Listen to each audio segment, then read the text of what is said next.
Já estamos de volta para falar sobre política e, claro, quem mais entende desse assunto está sempre comigo aqui ao vivo. Paulo Roberto, boa tarde, Paulo. Boa tarde. Eu chego aqui, Reginaldo vem com as suas tiradas. Eita, o que ele me falou agora, eu não acredito, mas de todo modo eu vou revelar. Sim. Ele acabou de dizer que quando a Chieta Araújo era jovem, 13, 14 anos, lá em São José dos Cordeiros, era todo dia com um pé de burro. Não. Mas meus avós fumavam pé de burro. Nossa avó, nossos pais, né? Alguns fumavam. Era moda naquele tempo, né? Era. E tinha uma história de mascar o fumo para botar num ferimento. Exatamente. Vi muito isso. Ficava bom. Eu vi muito isso. Eu acho que a Reginaldo tinha chegado a um pé de burro lá no sítio Maracajá. Imagina. Está botando essa culpa em você, viu? Fumaceiro lá. Pois é. Mas no rescaldo da reunião dos presidentes dos países sul-americanos, tem muita repercussão negativa.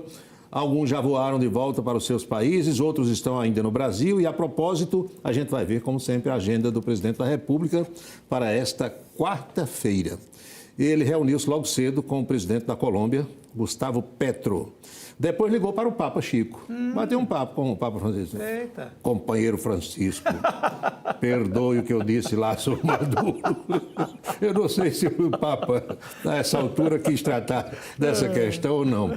Tem um almoço agora no comando da Aeronáutica, deve estar começando agora, e nesse almoço Lula vai tratar, sabe de quê? Daqui a pouco eu vou mostrar para você uma fotografia do avião que ele quer usar agora nas viagens internacionais. Sim. 3 da tarde, reúne-se com Marina Silva, só os dois, para tratar das questões todas. E às 4 da tarde vai receber Alexandre Padilha.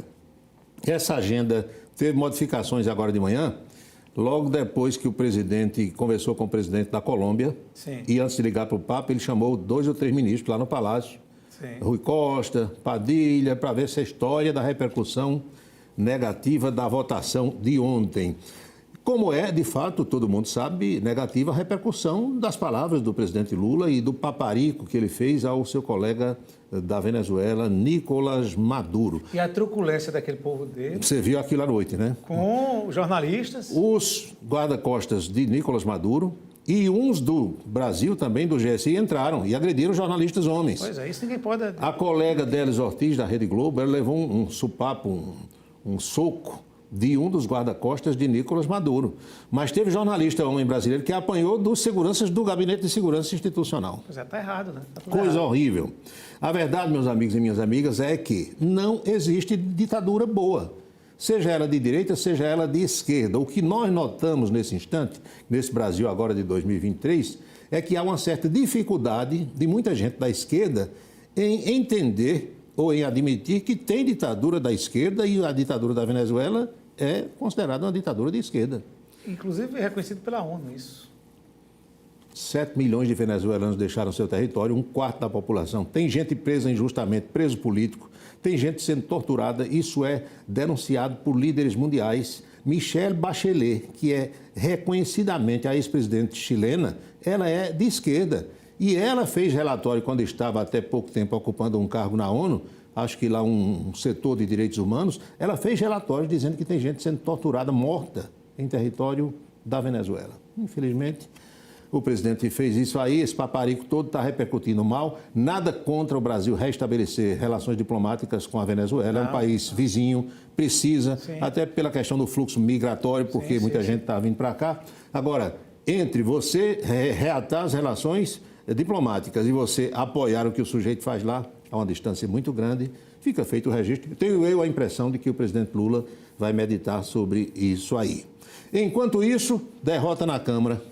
É mais uma, né? Marco temporal.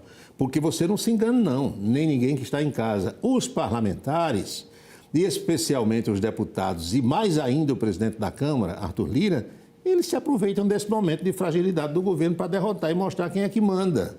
Ou seja, o primeiro-ministro do Brasil continua sendo Arthur Lira. A história do marco temporal tem uma repercussão muito negativa no setor ligado às comunidades indígenas, né? Câmara aprova o marco temporal em nova demonstração de força do seu presidente. Olha o semblante do Arthur Lira, olha como ele está aí. Sim. Por aí, isso aí já diz tudo.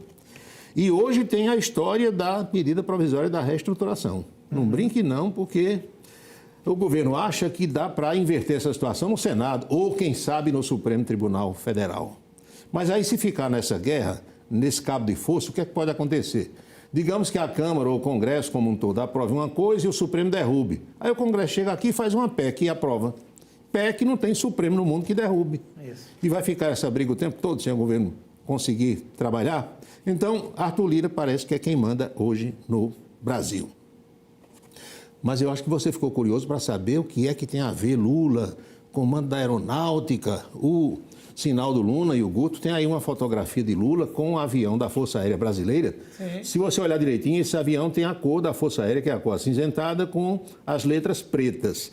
Esse avião é um Boeing moderno, um Airbus A330, que Bolsonaro comprou à empresa Azul Linhas Aéreas e agregou à frota da FAB. Lula quer esse avião agora para ser o avião presidencial, vai fazer umas adaptações, porque ele é maior que o outro, sim, aquele que tem a faixa verde, as faixas verde e amarela, porque esse aí vai propiciar mais conforto e mais autonomia de voo. Sim. Então, para determinados lugares, como ele foi agora a China e o Japão, tem que fazer aquelas paradas. Nesse aí, talvez não, porque tem muito mais autonomia, mais moderna, maior, e o tanque de combustível, os tanques são maiores também. Uhum. E claro que os aposentos presidenciais serão muito mais confortáveis. Sim. Como dizia o saudoso Zé Bezerra, quando anunciava a empresa Aviação Gaivota, é do tempo de Rejão, tem música, música e toalete a bordo, mesmo que você quer que tem que ser assim. Conforme nós já destacamos aqui, hoje é o último dia para a declaração do imposto de renda e é o último dia também, prepare-se, da gasolina com a alíquota de 18% de ICMS. Sim. Porque a partir de amanhã a alíquota não será mais dessa forma, e sim um valor fixo em todo o Brasil, R$ 1,22 para cada estado. Olha a foto da bombinha, as bombas do posto de combustível. ICMS sobre gasolina muda amanhã, quinta-feira, e vai elevar o preço na maioria dos estados. Qual é a alta de preço aqui na Paraíba? Entre 26 e 30 centavos por litro. Sim. Então significa 15, 20 reais num tanque aí de combustível. É bom que o pessoal se prepare.